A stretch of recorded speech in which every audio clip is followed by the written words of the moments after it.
Price അല്ലാഹ്, hallelujah. രാജാക്കന്മാരുടെ പുസ്തകത്തിൽ 17-ാം അധ്യായത്തിൽ ഏലിയാവ് എന്ന മനുഷ്യനെ നമുക്ക് കാണാൻ കഴിയും. ആഹാബ് എന്ന രാജാവിനെ കിടുകിട വിറപ്പിക്കാൻ തക്കവണ്ണം യഹോവയുടെ അരുളിപ്പാടുകളെ പ്രാപിച്ച്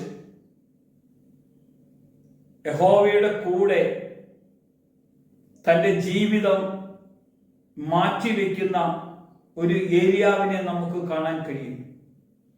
ഏലിയാവിനോട് ദൈവം പറയുകയാണ്, ഇസ്രായേലിന്റെ ദൈവമായ യഹോവയാണ് ഞാൻ പറഞ്ഞാലല്ലാതെ ഈ ആണ്ടുകളിൽ മഞ്ഞും മഴയും ഉണ്ടാകില്ല എന്ന് പറഞ്ഞു.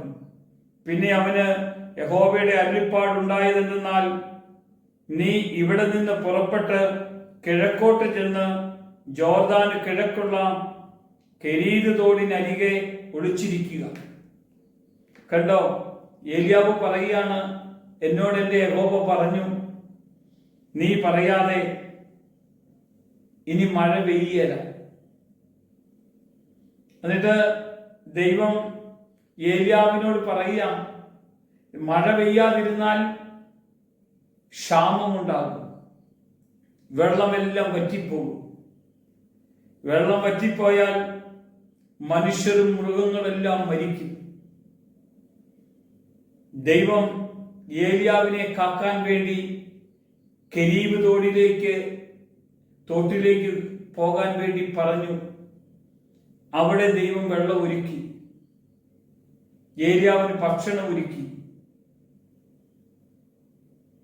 ദൈവത്തിന്റെ ഒരു കാര്യം നോക്കിക്കേ, അരുളിപ്പാട് പ്രാപിച്ച് അവന്റെ കൂടെ ജീവിക്കുന്നവർക്ക് എന്തിനെങ്കിലും കുറവ് വരുത്തുവോ? എന്റെ നീതിമാന് ഉറക്കവും കൊടുക്കുന്ന ദൈവമാണെന്ന് നമ്മോട് സങ്കീർത്തകൻ പറയുമ്പോൾ, തന്റെ ഭക്തർക്ക് വേണ്ടിയാ ദൈവം ഇതെല്ലാം ചെയ്യുന്നത്. അബ്രാഹമിനോട് ദൈവം പഴയ നിയമത്തിൽ പ്രവാചകന്മാരോടെല്ലാം ദൈവം പറഞ്ഞ കാര്യങ്ങൾ നമ്മൾ ഓർക്കുമ്പോൾ, ഒരു 10 നീതിമാൻ ഉണ്ടായിരുന്നെങ്കിൽ ഞാൻ നശിപ്പിക്കുകയില്ല.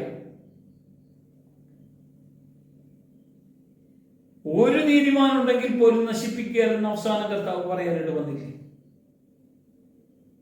നീതിമാന്മാരില്ലാത്ത കാലഘട്ടമാണ്. നീതിമാനായി ജീവിക്കാൻ തക്കവണ്ണം കർത്താവിന്റെ സന്നിധി പ്രാർത്ഥനയോടെ ഇരുന്നാൽ ഒരു ദേശം നശിപ്പിക്കാതിരിക്കും.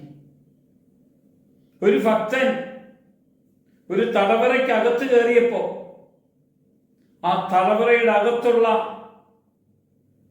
തടവറ പാപബന്ധനത്തിൽ കഴിയുന്ന മനുഷ്യന്റെ ചങ്ങലകൾ അഴിച്ചു പുറത്തു കൊണ്ടുവന്നെങ്കിൽ, ഒരു ഭക്തൻ അല്ലെങ്കിൽ പ്രാർത്ഥിക്കുന്നവൻ ഒരു വീടിന്റെ അകത്ത് കയറിയാൽ വീടിന്റെ അകത്തുള്ള ബന്ധനങ്ങൾ അഴിയും.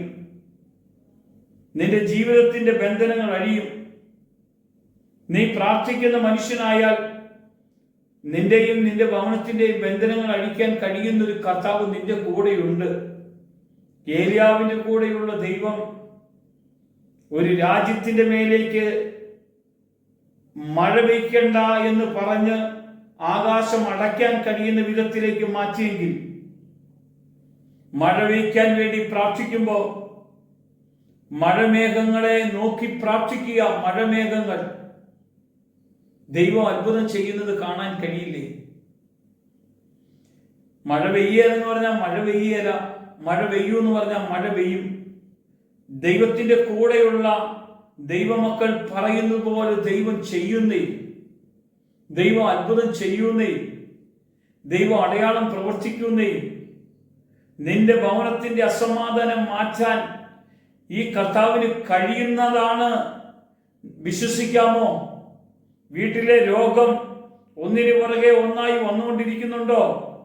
പ്രാർത്ഥിച്ചേ, കർത്താവേ, ഞങ്ങളുടെ ഭവനത്തിൽ രോഗം വേണ്ട, ഞങ്ങളുടെ ഭവനത്തിൽ സാമ്പത്തിക പ്രയാസം വേണ്ട, ഞങ്ങളുടെ ഭവനത്തിൽ അസമാധാനം വേണ്ട, ഞങ്ങളുടെ ഭവനത്തിൽ ഒരു ബന്ധനവും കടന്നു വരേണ്ട, സമാധാനം വേണമെന്നൊന്ന് പറഞ്ഞേ. മക്കളെല്ലാം അനുഗ്രഹിക്കപ്പെടണമേ എന്നൊന്ന് പറഞ്ഞേ. കർത്താവ് അവിടെ അത്ഭുതം ചെയ്യുന്നേ. കർത്താവ് അവിടെ അത്ഭുതം ചെയ്യും. ഏലിയാവിന്റെ കൂടെ അരുളിപ്പാട് കൊടുത്ത് ഏലിയാവിനെ നയിക്കുന്നുണ്ടെങ്കിൽ അരുളിപ്പാടോടുകൂടെ കർത്താവിന്റെ കൂടെ ഒന്ന് ജീവിക്കാമോ?